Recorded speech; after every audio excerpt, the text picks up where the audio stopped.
Hello, bachcho. Let's see the question. The question says that if r, s, t, and u are the roots of x to the power 4 minus 5x plus 3 is equal to 0, then for the equation whose roots are r plus s plus t upon u square, r plus s plus u upon t square, r plus t plus u upon s square, s plus t plus u upon r square is, क्या होगा इसके roots ये हमको बताने हैं। इसके बारे में कौन सा करेक्ट स्टेटमेंट है हमको ये बताना है। So first of all we can discuss the key concept for this question.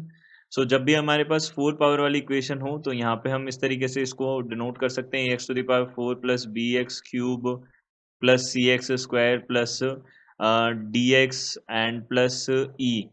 ये इस तरीके से इज इक्वल टू 0 हमने ये प्रूव की, ये लिखा हमने। अब देखो अगर यहाँ पे इसके roots alpha beta gamma and delta हैं तो हम यहाँ से क्या बोल सकते हैं, alpha plus beta plus gamma plus delta जो है वो किसके इक्वल होगा, यहाँ पे माइनस बी अपॉन ए के इक्वल होगा। Alpha beta plus alpha gamma plus alpha delta plus beta gamma plus beta delta plus gamma delta, ये किसके इक्वल हो जाएगा हमारे पास में, ये इक्वल हो जाएगा सी अपॉन ए के इक्वल हो जाएगा। एंड देन यहाँ से उसके बाद में alpha beta gamma plus alpha beta delta plus beta gamma delta, ये हमारे पास क्या हो जाएगा, एक टर्म और आएगी अल्फा गामा डेल्टा, ये हमारे पास और रहेगा।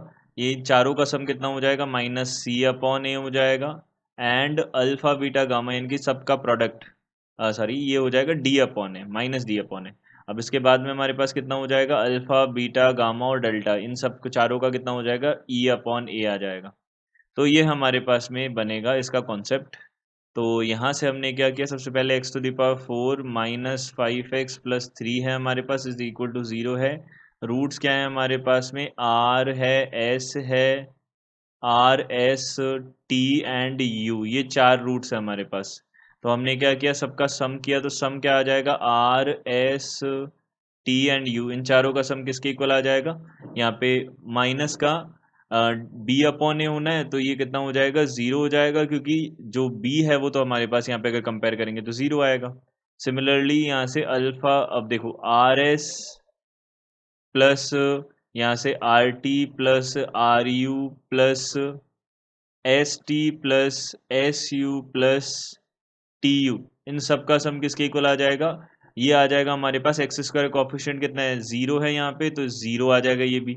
अब इसके बाद में अब हमने नेक्स्ट देखा तो नेक्स्ट हमारे पास कितना आ जाएगा, R S T plus R S U plus R T U and plus S T U, ये इन चारों का सम जो है वो किसके इक्वल आ जाएगा, माइनस का डी अपॉन ए आ जाएगा।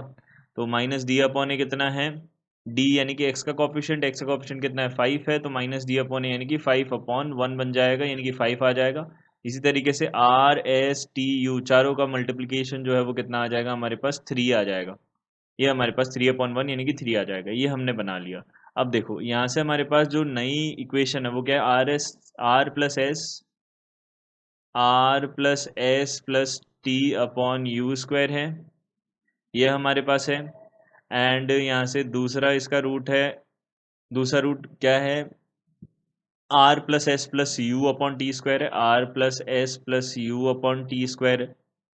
तीसरा रूट है हमारे पास में R plus T plus U, R plus T plus U upon, यहाँ से R plus T plus U upon नीचे क्या बन जाएगा हमारे पास में, एस स्क्वायर बन जाएगा, ये एस स्क्वायर हो जाएगा। एंड प्लस सॉरी यहाँ पे अगेन आगे क्या है हमारे पास में, आगे बनेगा अब ये बनेगा T plus S plus U upon R square, इस तरीके से हमने सबको बना दिया, ये हमने बना दिया। अब देखो अब हमने यहाँ से देखा, क्या देखा, अब इसको मैंने देखो ऐसे लिखा, R plus S plus T plus U minus U. अब ये जो माइनस वाला यू है ये डिवाइड में हमारे पास यू स्क्वायर से कटेगा तो ये 1 अपॉन यू बचेगा नेगेटिव में। अब सिमिलरली यहाँ से R plus S plus T plus U upon यहाँ से टी स्क्वायर और यहाँ पे -1/t। एंड सिमिलरली यहाँ मैं R plus S plus T plus U divided by यहाँ से एस स्क्वायर एंड माइनस में 1/s बनेगा and t plus S plus U plus R upon यहाँ से आर स्क्वायर माइनस 1/r बनेगा। अब हमको पता है यहाँ से r plus T plus U plus S जो है वो किसके इक्वल है, 0 के इक्वल है। तो यहाँ पे -1/u -1/t, यहाँ से -1/s एंड -1/r बनेगा। ये बन गया हमारे पास। अब देखो यहाँ पे हमको बोला है सम ऑफ द रूट्स, इसके जो सम ऑफ द रूट्स है यानी कि सबका सम करना है, तो सबका सम किया। तो देखो सम जो बनेगा वो क्या बनेगा, सबको नेगेटिव बाहर ले लूँ 1/u।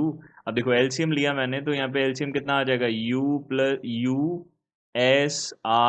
ये सारे के सारे एलसीएम चारों का मल्टीप्लाई हो जाएगा। यहाँ पे माइनस तो हमने कॉमन ले ही लिया था, तो पहले वाले में तो आएगा टी_एस_आर, दूसरे में आ जाएगा यहाँ से u(s)(r) प्लस यहाँ से तीसरे में आ जाएगा u(t)(r) और चौथे में आ जाएगा हमारे पास में u(t)(s), ये चारों के चारों टर्म्स आ जाएंगे। अब इनका सबका सम कितना है हमारे पास में, ये सम हमारे पास बन रहा है 5 बन रहा है। तो यहाँ से हमने लिख दिया 5, तो ये कितना हो गया -5 अपॉन ये चारों का मल्टीप्लाई कितना है 3 है, तो -5/3 हो गया, यानी कि ये वाला ऑप्शन तो गलत हो गया सम। लीडिंग कोएफिशिएंट कितना होगा 2, तो ये देख लेते हैं। तो देखो यहाँ पे जो हमारे पास डिवाइड में आ रहा है यही लीडिंग कोएफिशिएंट बनेगा वहाँ पे। तो यहाँ पे मान लो सम हमारे पास -5/3 तो 3 आएगा, तो 3 लीडिंग कोएफिशिएंट बनेगा यहाँ पे। तो ये 2 तो नहीं होगा, तो ये रॉन्ग है। अब प्रोडक्ट देख लेते हैं, तो प्रोडक्ट कितना होगा, इन सबका प्रोडक्ट कितना होगा, माइनस माइनस सब प्लस हो जाएगा। तो प्रोडक्ट हमने देखा, तो प्रोडक्ट हमारे पास बनेगा 1/u multiplied by 1/t 1/s and 1/r, चारों के चारों नेगेटिव के थे तो ये पॉजिटिव में कन्वर्ट हो जाएंगे, तो 1/u(t)(r)s ये बनेगा। अब यहाँ से कितना आ जाएगा 1/3 बन जाएगा। तो ये हमारा थर्ड ऑप्शन जो है वो करेक्ट ऑप्शन होगा। So third option will be our correct answer. I hope you understood it well. Good luck, thank you.